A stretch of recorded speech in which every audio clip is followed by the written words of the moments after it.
Festival marketing is one of the most important critical part of your yearly plan. একটা বছরে যে ফেস্টিভ্যালগুলো থাকে সেগুলোকে টার্গেট করে অনেক আগে থেকেই সাকসেসফুল মার্কেটার বা ব্যবসায়ীরা আসলে জানেন যে কোন জায়গাতে এফোর্ট দিলে তারা ম্যাক্সিমাম আউটপুট পাবেন। একটা ব্যবসাতে সব জায়গাতে সমানভাবে সময় দেওয়া বা এফোর্ট দেওয়া আসলে কারো পক্ষে সম্ভব না এবং সেই পরিমাণে রিসোর্স আমাদের থাকে না। ব্যবসাতে ম্যাসিভ পরিমাণে সেলস জেনারেট করার একটা ভালো মৌসুম হচ্ছে ফেস্টিভ্যাল এর মৌসুম, অর্থাৎ যেই সময়টাতে মানুষজনের মধ্যে ন্যাচারাল একটা বাইং টেন্ডেন্সি থাকে।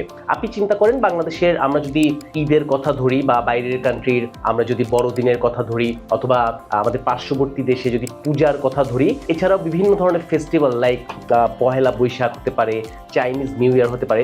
এই সময়গুলোয় সবাই একটা সেলিব্রেটিং মুডে থাকে, আনন্দের একটা মুডে থাকে।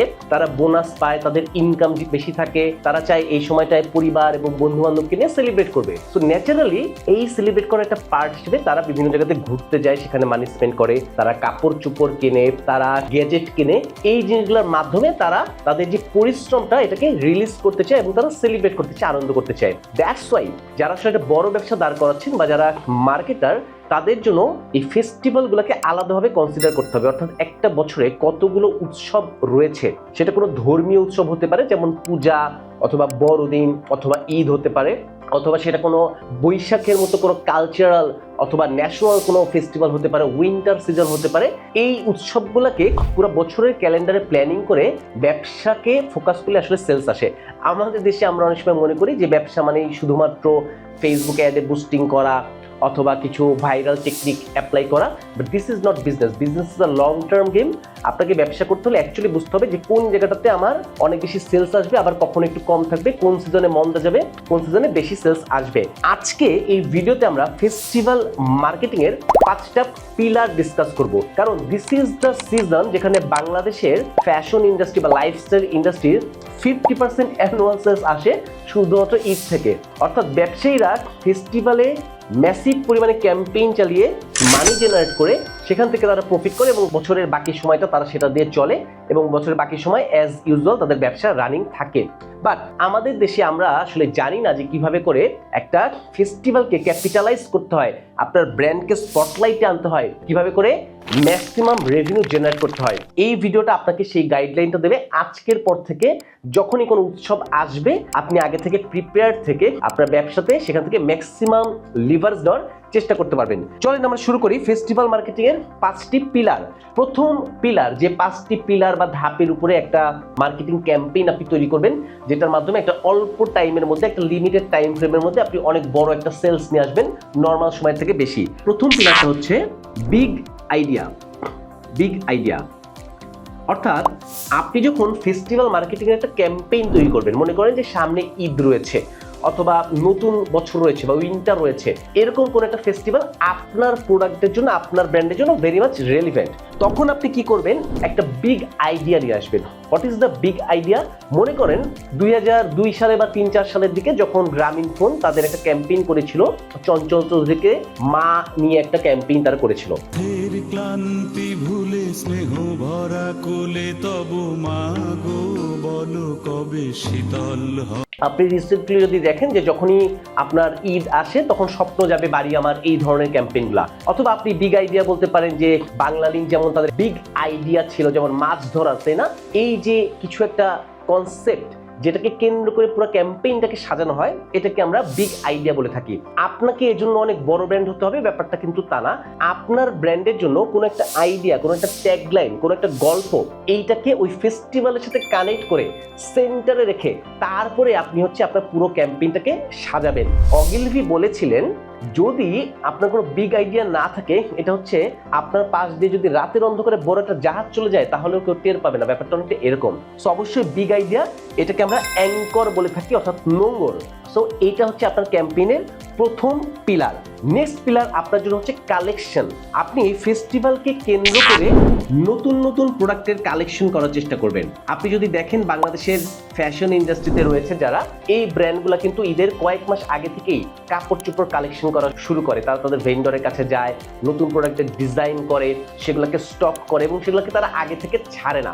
আপনি যদি বাংলাদেশের জুতা দেখেন, বাটা দেখেন, অ্যাপেক্স দেখেন, ক্লোদিং ব্র্যান্ড দেখেন, তারা কিন্তু এই কাজগুলো করে। একইভাবে আপনি যদি ফুডের আইটেম বিক্রি করেন, আপনি যদি ইলেকট্রনিক গ্যাজেট বিক্রি করেন, আপনি এই সময়টাকে কেন্দ্র করে আপনি কালেকশনটাকে রেডি করবেন। এই সময় মানুষ নতুন কিছু চায়, নতুন কালেকশন চায়। সো আগে থেকে আপনি এই কালেকশনটাকে রেডি করে রাখবেন, যেটা হচ্ছে আপনার product. Next, the third thing is, আপনাকে যে কাজটা করতে হবে সেটা হচ্ছে অফার। অর্থাৎ আপনি যখন আপনার ক্যাম্পেইনটাকে সাজাচ্ছেন, এই পুরো জায়গাটাতে ডেফিনেটলি একটা অফার ডিজাইন করতে হবে। Now what is offer? আমাদের দেশে অনেকে অফার বলতেই মনে করেন যে অনলি ডিসকাউন্ট, এটাকে মনে করেন অফার মানে only discount, but this is completely রং। আপনাকে শুধুমাত্র অফার বলতে ডিসকাউন্ট এই ধারণা থেকে ভুলে যেতে হবে, এটাকে বাদ দিতে হবে। কারণ অফারের সাথে শুধুমাত্র ডিসকাউন্ট না, এটার সাথে আরো অনেকগুলো ফ্যাক্টর জড়িত। আপনাকে চিন্তা করতে হবে যে আমি এইটার বান্ডেলের মধ্যে কি কি জিনিস দেবো। আপনি যদি আমার স্মার্ট মার্কেটিং বইটা পড়ে থাকেন, সেখানে আমি অফার নিয়ে বিস্তারিত ডিসকাস করেছি। এই বইটা পড়তে পারেন, আপনি বুঝতে পারবেন যে অফারের মধ্যে শুধুমাত্র ডিসকাউন্ট না, এটার প্যাকেজিং কি হবে, এটার বান্ডেলে কি কি প্রোডাক্ট থাকবে, কাস্টমার কি কি বেনিফিট পাবে, এই পুরো জিনিসটা আপনার এই স্পেসিফিক ফেস্টিভ্যালের টাইম লাইনের জন্য থাকবে। যখন ফেস্টিভ্যাল শেষ হয়ে যাবে তখন এটা বন্ধ হয়ে যাবে। আপনি দেখবেন আমাদের দেশের বিভিন্ন ব্র্যান্ডগুলা ঈদ চলাকালীন বিভিন্ন রকমের অফার দিয়ে থাকে। শুধুমাত্র ডিসকাউন্ট না, আপনাকে হয়তো সাথে একটা গিফট দিতে পারে, আপনাকে একটা লটারি দিতে পারে। আমার একটা কাস্টমার ছিল অনলাইনে ই কমার্স, আমার একটা ক্লায়েন্ট যে আমার কনসালটেন্সি সার্ভিস দিত, তাদেরকে আমি একটা বিগ আইডিয়া দিয়েছিলাম যে এবারের ঈদকে সামনে রেখে যেহেতু আপনি লেডিস আইটেম সেল করছেন, সো আপনি একটা ডায়মন্ডের কোনো একটা গিফট দেন। So that is part of the offer, যে আপনি যদি আমার কাছ থেকে প্রোডাক্ট কিনেন, that is the big idea. এবারে ডায়মন্ড জেতার সুযোগ, এবং অলসো আপনি অ্যাট দ্য এন্ড একটা ডিসকাউন্ট তো পাচ্ছেনই, সাথে সাথে একটা ডায়মন্ড জেতার আপনার সুযোগ তৈরি হচ্ছে। So this is the offer. Next thing you need is content. So content is very important. Why? Content হচ্ছে আপনার ফুয়েল। কেন কন্টেন্ট আপনার ফুয়েল? কারণ আপনি যে ক্যাম্পেইনের প্ল্যানটা করলেন, এই জিনিসটা এখন মানুষজনকে জানাতে হবে, এবং সেটা যদি খুব বোরিং ওয়েতে যান, শুধুমাত্র সেলস নিয়ে যান, তাহলে কিন্তু হবে না। আপনাকে এখন এটা রিলেভেন্ট ছবি ডিজাইন করতে হবে, গ্রাফিক্স ডিজাইন করতে হবে, এটাকে সেন্টার করে ভিডিও ডিজাইন করতে হবে, আপনাকে সোশ্যাল মিডিয়াতে পোস্ট লিখতে হবে, মেবি আপনাকে ইনফ্লুয়েন্সারদেরকে সাথে নিয়ে কাজ করতে হবে, আপনার ওয়েবসাইটটাকে সুন্দর করে সাজাতে হবে। আপনার যদি দোকান থাকে, এই দোকানটাকে আপনি হয়তো সুন্দর করে সাজাবেন। সেই জায়গাগুলোতে আপনি প্রপার কন্টেন্টের মাধ্যমে আপনার বিগ আইডিয়াকে সেন্টার করে অফারগুলোকে মানুষের কাছে তুলে ধরবেন এবং অ্যাডভার্টাইজিং করবেন।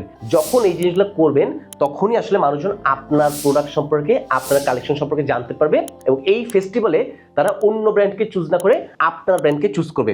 এবং লাস্ট অফ অল যে পয়েন্টটা আছে আমাদের জন্য দরকার, দ্যাট ইজ কল্ড চ্যানেল। অর্থাৎ আমি কোন কোন চ্যানেলে আমার এই প্রোডাক্ট, আমার এই কালেকশন, আমার এই অফারটাকে মানুষের সামনে নিয়ে যাব, সেই চ্যানেলগুলো আপনাকে চুজ করতে হবে। অর্থাৎ আপনি সোশ্যাল মিডিয়া চুজ করতে পারেন, আপনি লাইভ করতে পারেন বেশি বেশি, আপনি গ্রুপগুলোকে অ্যাক্টিভেট করতে পারেন, আপনি কোনো একটা ফিজিক্যাল মেলার ব্যবস্থা করতে পারেন। যেমন ঈদের সময় বাংলাদেশে বিভিন্ন ব্র্যান্ডগুলো একসাথে মিলে বিভিন্ন মেলা আয়োজন করে। সো বিভিন্নভাবে আপনি যত রকম টাচ পয়েন্টে, this is the touch point, যে যে টাচ পয়েন্টগুলোর মাধ্যমে আপনার কাস্টমারকে রিচ করা সম্ভব, সেই টাচ পয়েন্টগুলোকে আপনি ব্যবহার করবেন। রিমেম্বার, আপনি যদি একটা সাকসেসফুল বিজনেস তৈরি করতে যান, এটা একটা খোসা ছাড়ানোর ব্যাপার আপনার পেঁয়াজের। অর্থাৎ আপনাকে বিভিন্ন লেয়ারে লেয়ারে ব্যবসাটাকে চিন্তা করতে হবে এবং ব্যবসাটাকে করতে হবে। Festival marketing is one of the most important critical part of your yearly plan. একটা বছরে যে ফেস্টিভ্যালগুলো থাকে, সেগুলোকে টার্গেট করে অনেক আগে থেকেই আপনি একটা বিগ আইডিয়া তৈরি করবেন, আপনি আপনার কালেকশন তৈরি করবেন, এটার জন্য অফার লিখবেন, আপনি কন্টেন্ট কী কী হবে সেটা আগে থেকে প্রোডাকশন করে রাখবেন। এআই এর যুগে এই কাজটা করা এখন অনেক সহজ। এবং ফাইনালি কোন কোন চ্যানেলের মাধ্যমে আপনি কিভাবে করে আপনার কাস্টমারের কাছে রিচ করবেন, তার টাচ পয়েন্টটা কি হবে, এই পুরো জিনিসটা প্ল্যান করবেন। এভাবে যদি করতে পারেন, বছরে 3-4টা ফেস্টিভ্যালকে আপনি যদি প্রপারলি কাজে লাগান, তাহলে আপনার বিজনেসের প্রফিটেবিলিটি বাড়বে, রেভিনিউ বাড়বে, এবং পুরো বছর জুড়ে ব্যবসাটাকে আপনি সাস্টেন করতে পারবেন। Remember, you are just one idea away.